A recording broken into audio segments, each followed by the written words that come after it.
Hey, this is Mr. MegaManFan. Like, share, comment, and subscribe. You know all the things to do. The power is back on at home, but I decided I should hit the one JCD hobby that I haven't hit on my way. So that's where I am right now, and we're gonna go in and see what I can find. Please stay tuned. It's been a couple of days since I filmed that intro, and you know what happened? Life. Yeah, that's what happens when you've had no power for almost a week and you come home to a whole bunch of things that you got to do first. But now it's time to show you what I got from JCD. Probably doesn't look too impressive at first. I've got this complete DS game, Battle of the Giant Dragons. The price was right, the name intrigued me. I'll try this in a little bit. And even less impressive, Are You Smarter Than a Fifth Grader? Back to School, which I only bought for one reason. I already have Are You Smarter Than a Fifth Grader for DS, and I wasn't even aware that there was a sequel to that. Which just goes to show you this was pure shovelware. Not just for the low price that it fetches these days, but the fact that they just kept iterating on what they had already made because it was so cheap to just keep shoveling it out into the marketplace knowing that people would buy it based on the title alone. That is pure shovelware.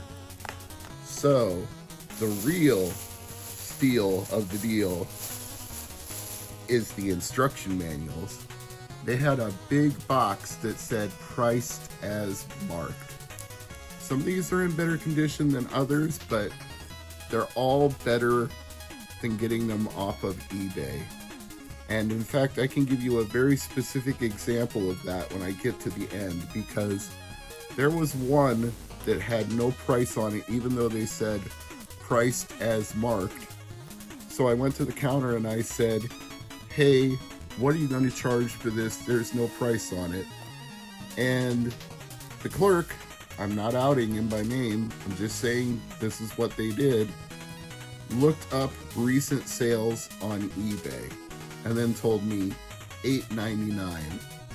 And I called his bluff on that, and I went over to the box where the manuals were and I said, you have two other copies of this same manual, and I showed them to him, and one was $2.99 and one was $3.99. And then he changed his tune and said, oh, well, I guess I could sell you this unmarked one for $2.99 then. I'm thinking to myself, if there hadn't been other copies in the bin, you would have just charged me the eBay price. So all I'm saying is be careful when you find something unpriced in a store. If they immediately go to eBay to price it, you might just want to put it back. But we've got more in here. They had what I consider to be an incredible selection of Game Boy and Game Boy Advance manuals. And I think it was simply because nobody had ever bothered to rifle through the box to the degree that I had, and it just kept piling up over the years. So I ended up with a lot of manuals that I feel like I would have paid a lot more for if I had to buy them through an online storefront or eBay, and I just got them all in one shot. Some of them aren't perfect, but they're for games that I had loose, so I consider a less than perfect manual for a loose game to be a fair pairing. I'm not looking for mint if stuff is not complete in the box. And some were just so silly and so low priced, I bought them anyway, thinking if I find that game loose later, I can pair it with it. So I wouldn't say there was anything especially rare, but a lot of stuff that I didn't have that now makes at least a partially complete set. Whether I'll ever have a box to go with it, who can say, but these are my favorites out of the whole bunch. Game Boy manuals in any kind of condition aren't necessarily the easiest thing to find, and most of these are really nice. This Wheel of Fortune one almost looks like it was never used at all. Same for this Tetris 2 one.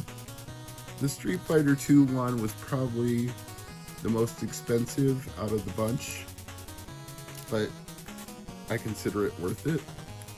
Square Deal is not a game I have, but the name intrigued me. The game of two-dimensional poker. So I suspect it's like that PC Engine Files episode I did about the poker game where you play both horizontally and vertically. It could be the same company made both games. Space Invaders, so I was surprised I didn't have. They had multiple copies of Space Invaders, priced differently based on how ripped up they were. And Ren and Stimpy, that's actually lower priced than I expected it to be. Same for Quarth. Same for Kicks. As you can see, the selection of Game Boy manuals was quite astounding, and some of them very reasonably priced. Block and Chase on Game Boy is one of my all-time favorite Game Boy games, so I would have taken this manual in pretty much any condition, and it's better than I could have hoped for. Quirk is one of the oldest Game Boy games I had. In fact, I had it on my original Game Boy before it got stolen. Only $4 for Killer Instinct. I might have paid a little too much for Ken Griffey Jr., but it looks like it's in good condition. Hyper Load Runner isn't in good condition, but they marked it down accordingly, and this one isn't easy to find. Home Alone 2. Flipple, another one that I've had for a long time. Baseball 2000. It doesn't show up on my list as a game I have, but I swear I've got this game, so I bought the manual to go with it. Call Dr. Mario, he's got the cure. Driver. Defender and Joust. And Centipede and Millipede. So that's everything from JCD and Hobby. And now, without further ado, let's try those two DS games. Since I've got my 3DS right here. This is my Nintendo. Woohoo! THQ, Imagine Engine, and a bunch of other people. Select the profile. Wait, did that say oh, yeah, it says Shari. I thought it said something else. Let's select. Alright, it works. They don't even give us any music for the title screen. That's how lazy they were. They were just like, throw it on there, who cares? We don't need an introduction, we don't need the title screen, we don't need anything, no music, just shove this thing out the door. Shovel it. You're adding a lot of extra exposition to what is a mobile phone game. Come on. If a mobile phone game did this much, I would delete it and say it was crap. We just start the freaking game.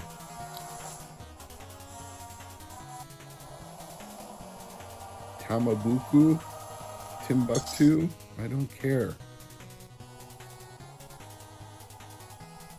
I don't care about changing body or changing name or any of this. Do something.